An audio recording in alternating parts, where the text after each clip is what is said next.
Hello again, Struckwop. I'm bringing you another Tiny Tina's Wonderlands build video, and this is more of out of the box build, the bunker. The bunker build is a very tanky setup, not much damage, and there's two ways of playing it. One way of being the team support tank with less damage, and another one would be with Buffmeister for more damage for you. Buffmeister only gives you damage, but if you use some purple spells like the Siege Fortification, you can heal and buff everyone's damage that's standing in that circle in that spell. So whether you want to be the support or whether you want to play maybe so and go for that Buffmeister, even so you can use the Siege for healing and 20% extra damage buff, but it's not as much as a Buffmeister would give you in terms of DPS. So it's a very strange build, all about whitening. I hope you enjoyed, buckle up and let's go. So here are the skills. I experimented some, and there's gonna be more experimenting tonight when I walk back on that character, but it's a main Stabbomancer character, even though I'm playing a main Graveborn. I'm playing the Graveborn capstone. I didn't like the Executioner's Blade for this specific setup, because I didn't feel like using gun damage, and even though I'm using the live wire which triggers the Executioner's Blade's gun damage, I think Morheim's Blessing is much better. And it also lets me get Word of Edges, which again makes it even more tanky. So let's look at the Stabbomancer. Maxed out Arsenal, maxed out Haste. I've only put 1 point into Swift Death, but I think it doesn't work well because you have to stay static, and that means you don't trigger Swift Death. So that 1 point you could end up putting here or wherever. Maybe you want to put it here, maybe you want to put it here. Maybe you want to put it here, I don't know, it's up to you. This one would give you some survivability while running around, so maybe that's a better point to put instead of in Swift Death. Maxing exploit their weakness. We will be getting them to take some elemental status effects, mostly the shock one, but every now and then something else might trigger, such as the dark magic one. What else do we have here? We have maxed out, actually it's not maxed out, we have a few points in sneak attack, I think a couple of points if I'm not mistaken. Yeah, there should be, let me see, 2 or 3 points in sneak attack from the armor. 3 points, so I've got 1 point into sneak attack, so maybe you can put that 1 point over there for extra crit damage and it will be better for you. Now what else do we have here? A Mortal Vessel for HP and Dark Magic Efficiency, Dark Magic damage. We don't take the Dark Magic spell damage because our spell doesn't do Dark Magic damage, but keep in mind you might want to, if you're using a Dark Magic Buffmeister, this I think, I haven't tested it, but I think this will increase the damage of the Buffmeister. I'm not sure if the Buffmeister is lightning like mine right now, whether this Dark Magic damage will be added. Hopefully it does. So keep that in mind. You might wanna max this one out, especially if you're using a Dark Magic Buffmeister. And if you're using a Corrupted Plate Mail, that converts damage into Dark Magic as well. But this won't do much if you're using the Healing Circle, that's why I didn't put it here, those points. Now, Sanguine Sacrament is good. Health regeneration when you cast the spell. Solid, 15% for 2 seconds, 15 per second for 2 seconds, that's 30% HP over the course of the duration.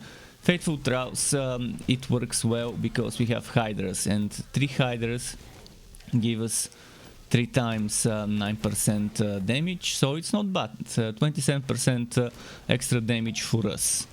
And later tonight I will be testing a version where I'm using the melee Hydra stick, the snake stick, to see if I can get better results. Harvest. Companion Steel Bones Dark Magic damage, which is pretty solid to give you some millimeter of extra healing from the Lich and from the Hydra. And by the way, you'd have 3 Hydras and the Lich, so it's not 3, it's actually 4 stacks that we get here. So we get 36 damage, 36% extra damage from this skill. Dread Covenant, needless to say, it's nice to have that damage redirection. Ascension, again, more survivability, maximum HP and spell damage increased for a long duration of 30 seconds, and that's up to 10 stacks of 6%, so up to 60% HP and spell damage. Spell damage doesn't do much for us, but I think it does work with Buffmeister, and I think it does increase Buffmeister, so it's nice to have it. Word of Edges, survivability, needless to say, it's good, I like it. Morheim's Blessing, again, it's amazing to trigger all those skills, the companion, the other one for the companion, this one with the spell damage and HP whenever we cast a spell, so it's a solid one. And as stats, I would say max out skill cooldown and maybe max out constitution and the rest into intelligence. Or you can max out attunement, intelligence and the rest into constitution, up to you. And it's better for me when playing that build to stack Graveborn power instead of Stabbomancer power. This one will improve Dirty Fighting, which is the passive crit bonuses. This will improve Ghostblade, it will improve from the shadows. But if you stack Graveborn power, you're getting Damage Companion HP, Damage Companion damage. You're getting Dire Sacrifice to give you extra damage, which we're not using, and Reaper of Bones to give you bonus Dark Magic if you decide to use Reaper of Bones instead of using the invisibility skill, which I am using. But it also gives you damage to the Hydra, which is pretty nice. As extra little bit of trickle damage for those Hydras. Again, whether you want to use From the Shadows or Reaper of Bones is up to you, but it's best to use something that has a duration, not a skill that doesn't have a duration like this one. So even Ghostblade is a decent choice. It has a duration, a very long one compared to the cooldown, so it's up to you. Ghostblade, From the Shadows, Reaper of Bones, any one of those will work. Now for the gear, keep in mind the recorded footage you saw was with with spell damage rings. I forgot to change my rings from spell damage to melee damage once, but ideally you would want rings with melee damage. More about those in a moment. Let's talk about the build around me item. This is the build around me item, Fate Breaker with lightning damage. Melee attacks create 3 lightning projectiles that restore ward equal to 100% of damage dealt. It doesn't have to be lightning, but if it's lightning, we can stack bonus. If you can find one with dark damage, it will be even better. I'm not sure if it's possible. This one I've got is with amped, but I'm not really using my gun, so another option would be Rampage. Melee attacks increase your melee critical hit chance. You don't really need much crit chance playing a Stabbomancer as the other class. I mean, probably amped would be better if you have something nice, like something that you can shoot with every now and then. It won't be bad. But I personally think I wish there was something other than Rampage and amped, like Vampire, for example, that can roll at the bottom.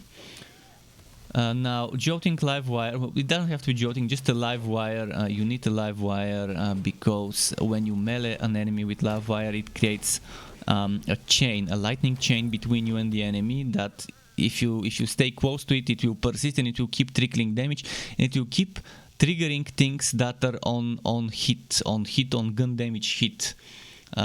So that's pretty solid to know that this will keep getting triggered. For the rest of the guns, obviously, I would always recommend having a ×2 liquid cooling for when shit hits the fan and you need to switch to gun. That one obviously is better, so look for the ×2, like where my damage is 694 x2, look for something like that. I haven't seen a gun with more than 25% melee damage. If you find a live wire that gives you melee damage, it will be nice. I'm not sure if it rolls, if it's possible, but it will be amazing because while meleeing we are keeping the live wire active. That's our active weapon. For the rest of the weapons, just pick whatever. I like having a shotgun and an SMG, or a shotgun and an assault rifle. Now that they buffed some assault rifles and shotguns, you might want to keep some of those there if you need to switch to that. Now moving on to rings. As I mentioned, melee damage bases, that means pummeling at the beginning of the name. Ideally something that gives you action skill cooldown rate, action skill duration, melee crit hit damage. You don't need crit hit chance as much because we have Stabbomancer again, and especially if you're using this, then you're gonna be automatically critting. So crit hit damage is a priority instead of crit hit chance, and action skill cooldown rate and duration ideally. When it comes to bases, anything is fine. Things that trigger when your ward is full, things that trigger when your ward is not full, things that trigger when your HP is full or the HP is above or under certain thresholds. There's many different bases. Even this ring you can consider the Shark Lesson ring of the Willy Fox. The Shark Lesson ring is pretty interesting. It's a quest reward, but it gives you bonus melee damage rotating between elements, but the one I've got here is shitty. So yeah, just look for a good base you like, and ideally pummeling with action skill and melee crit damage bonuses. For a shield, Spirit Runner Voltaic is pretty nice when standing still. It triggers certain things when standing still. And this one is also when standing skill, and there's a synergy. Here we get 20% increase lightning damage and water generation delays reduced to 0. There's also this amp which stacks with the amp from this, if you go gun damage. Then this one, while standing still, the diamond gauntlets of Dynamo that I've got here. Obviously Dynamo is not what you need, but still 50% increase critical hit chance, dark magic efficiency and lightning damage when you're standing still. Alternative choice would be to take a different shield, such as, for example, if you want a watt of capacity of the ward, I would suggest the static charge. I think can give you a lot of capacity. If you want some HP, then consider a body rune, a decent body rune. Or you can go for a body rune with maximum ward instead of that one for HP. But again, if you really want capacity for the ward and want to focus on the ward rather than the HP, a body rune might not be the best choice, and static charge would be nice. This one also synergizes with the battery with that lightning bolts, but I don't think it's good. Cursed Wit, you can try with Cursed Wit, but it's not a good synergy because you'll be regenerating the ward all the time and you won't get the most out of it. So if you want healing instead of shield, then again this one is not so bad, but again it's not that great. I think static charge is what you might want, alternatively if you want to focus more on the ward. And if you're not doing this static, you might as well get rid of this static and try to get ideally something that gives you either this one, spell damage and melee damage increased based on your ability damage, although I'm not sure how much you get because you don't get much ability. If you can get ability and melee damage increased based on spell damage, that will be the better option because you have some spell damage bonuses that could boost your damage. Something like this, a quo. You could take a quo that makes all companion damages converted to lightning or dark. Not this one, the tiger is fire, but there's storm, which is for lightning, and there's another one, I forgot the name, which is for dark. This one would be nice because the enemies will take extra dark, but for that you would need to do dark, but the lightning one is good because you don't need to do any other conversions. Another thing you can consider is a cursed plate mail. Let me try and find you one cursed plate mail. War Paradigm also is not bad. Again, as I mentioned, you want the one that increases the melee damage based on ideally spell damage. Corrupted Plate Mail, convert 30% of the Fate Maker's damage dealt to dark magic damage, dark magic efficiency increased. If you have a good rolled one, you can use it, but this is just not for the right class, the one I'm showing you here. Another thing you can consider is a Deathless one, and for that one you would definitely want to get more ward. And something like kinetic friction or static charge, I think it was called, the one that recharges ward while sliding. But there's a lot of options how to play this build. It's not must have this item, must have that item. I'm just exploiting this synergy, not exploiting, I'm taking advantage of this synergy while standing still and while standing still. That's why I like not having swift death, but I put it there to remind people. And for the spell, either buff Meister that matches your element. If you're doing lightning like me, white lightning. If you're not doing lightning, ideally dark magic damage buff Meister will be perfect to help with some healing. Look for something that gives you more direct damage. 203 in this case is nice. And look for as low cooldown as possible that you can get. Apart from that, another thing worth considering is the fortifying sigil. When playing in a team, it's nice. Increases all damage by 20% while inside, including companion damage and the melee and whatever. And it heals for 8% of health every second. And I think everyone gets this buff, not just you. And yeah, look for something with low cooldown here. That's what's important for this one. And here, to preserve time for the enchantments, I'll just show them on the screen and you can read them.